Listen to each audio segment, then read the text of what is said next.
Gold smuggling ಕೇಸ್ನಲ್ಲಿ ನಟಿ ರನ್ಯಾ ರಾವ್ ಬಂಧನ ಪ್ರಕರಣ. ಗೋಲ್ಡ್ ಸ್ಮಗ್ಲಿಂಗ್ ಕೇಸ್ನಲ್ಲಿ ನಟಿ ರನ್ಯಾ ರಾವ್ ಬಂಧನ ಕೇಸ್ ಪ್ರಕರಣದ ವೇಳೆ ಅಂದ್ರೆ ಈ ಪ್ರಕರಣ ಬೆಳಕಿಗೆ ಬಂದಂತಹ ಸಂದರ್ಭದಲ್ಲಿ ಸಾಕಷ್ಟು ಮಂದಿಯ ಇನ್ವಾಲ್ವ್ಮೆಂಟ್ ಇದೆ ಅನ್ನೋ ಆರೋಪ ಕೇಳಿ ಬಂದಿತ್ತು. ಈಗಾಗಲೇ 3 ಆರೋಪಿಗಳನ್ನು ಅರೆಸ್ಟ್ ಮಾಡಿದ್ದಾರೆ. ಅದರಲ್ಲಿ A3 ಸಾಹಿಲ್. ಈತನ ವಿಚಾರಣೆಯ ವೇಳೆ ಸ್ಫೋಟಕ ಅಂಶಗಳೇ ಬೆಳಕಿಗೆ ಬಂದಿವೆ. ಕಳ್ಳ ಸಾಗಣೆ ಮಾಡಿದ್ದ, ಚಿನ್ನ ಮಾರಾಟಕ್ಕೆ ಸಹಾಯ ಮಾಡಿದ್ದು ಸಾಹಿಲ್ ಜೈನ್. ಈ ಹಿಂದೆ ಹಲವು ಬಾರಿ ಚಿನ್ನ ಕಳ್ಳ ಸಾಗಣೆಗೆ ಸಹಾಯ ಮಾಡಿದ್ದಾಗಿ ಹೇಳಿಕೆ ಕೊಟ್ಟಿದ್ದಾನೆ.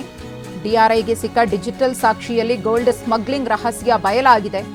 ಸಾಹಿಲ್ ವಾಟ್ಸಪ್ ಚಾಟ್ನಲ್ಲಿ ದುಬೈಗೆ ಹಣ ವರ್ಗಾವಣೆ ಮಾಡಿದ್ದು ಕೂಡ ಪತ್ತೆಯಾಗಿದೆ. ಚಿನ್ನ ಮಾರಾಟ ಮಾಡಿದ್ದು ವಾಟ್ಸಪ್ ಚಾಟ್ನಿಂದ ಬಹಿರಂಗವಾಗಿದೆ. ಮಾರ್ಚ್ 3ರಂದು ರನ್ಯಾ ರಾವ್ ದುಬೈ ನಂಬರ್ನಿಂದ ಸಾಹಿಲ್ಗೆ ಕಾಲ್ ಬಂದಿತ್ತು. ಈ ವೇಳೆ ಚಿನ್ನ ವಿಲೇವಾರಿ ಮಾಡುವ ಬಗ್ಗೆ ಮಾತುಕತೆಯನ್ನು ನಡೆಸಿರುವುದು ಗೊತ್ತಾಗಿದೆ. ಹವಾಲಾ ದಂಧೆಯಲ್ಲಿ ನಿರಂತರವಾಗಿ ತೊಡಗಿಸಿಕೊಂಡಿದ್ದಾಗಿ ಸಾಹಿಲ್ ಜೈನ್ ಹೇಳಿದ್ದಾನೆ.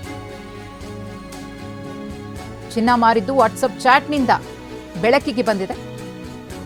ಸಾಹಿಲ್ಗೆ ಮಾರ್ಚ್ 3ರಂದು ರನ್ಯಾ ದುಬೈನಿಂದ ಕರೆ ಮಾಡ್ತಾಳೆ. ದುಬೈ ರಿಜಿಸ್ಟ್ರೇಷನ್ ನಂಬರಿಂದ ಹವಾಲಾ ದಂಧೆಯಲ್ಲಿ ನಿರಂತರವಾಗಿ ತೊಡಗಿದ್ದಾಗಿ ಸಾಹಿಲ್ ಜೈನ್ ಹೇಳಿಕೆಯನ್ನು ಕೊಟ್ಟಿದ್ದಾನೆ. ದುಬೈನಲ್ಲಿ ಚಿನ್ನ ಖರೀದಿಗೆ ಹವಾಲಾ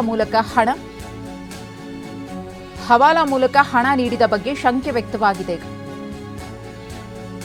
ಡಿಆರ್ಐ ಅಧಿಕಾರಿಗಳಿಂದ ಸಾಹಿಲ್ ವಿಚಾರಣೆ ಮುಂದುವರೆದಿದೆ. ಸದ್ಯ ಡಿಆರ್ಐ ಅಧಿಕಾರಿಗಳ ಕಸ್ಟಡಿಯಲ್ಲಿ ಸಾಹಿಲ್ ಈ ಗೋಲ್ಡ್ ಸ್ಮಗ್ಲಿಂಗ್ ಪ್ರಕರಣದ ವಿಚಾರಣೆಯನ್ನು ಎದುರಿಸುತ್ತಿದ್ದಾನೆ. ಗೋಲ್ಡ್ ಸ್ಮಗ್ಲಿಂಗ್ ಪ್ರಕರಣಕ್ಕೆ ಸಂಬಂಧಪಟ್ಟಂತೆ ಸಾಹಿಲ್ನಿಂದ ಸ್ಫೋಟಕ ವಿಚಾರಗಳು ಬೆಳಕಿಗೆ ಬರ್ತಾ ಇದೆ. ಮತ್ತೊಂದು ಕಡೆ ಬೇಲ್ ಸಿಗದೆ ರನ್ಯಾ ರಾವ್ ಒದ್ದಾಡ್ತಿದ್ದಾಳೆ. ಪ್ರಕರಣದ ತನಿಖೆಯನ್ನ ಡಿಆರ್ಐ ಅಧಿಕಾರಿಗಳು ಚುರುಕುಗೊಳಿಸಿದ್ದು ಇದರ ಆಳ ಅಗಲವನ್ನು ಕೆದಕುವಂತಹ ಕೆಲಸವನ್ನ ಮಾಡ್ತಿದ್ದಾರೆ.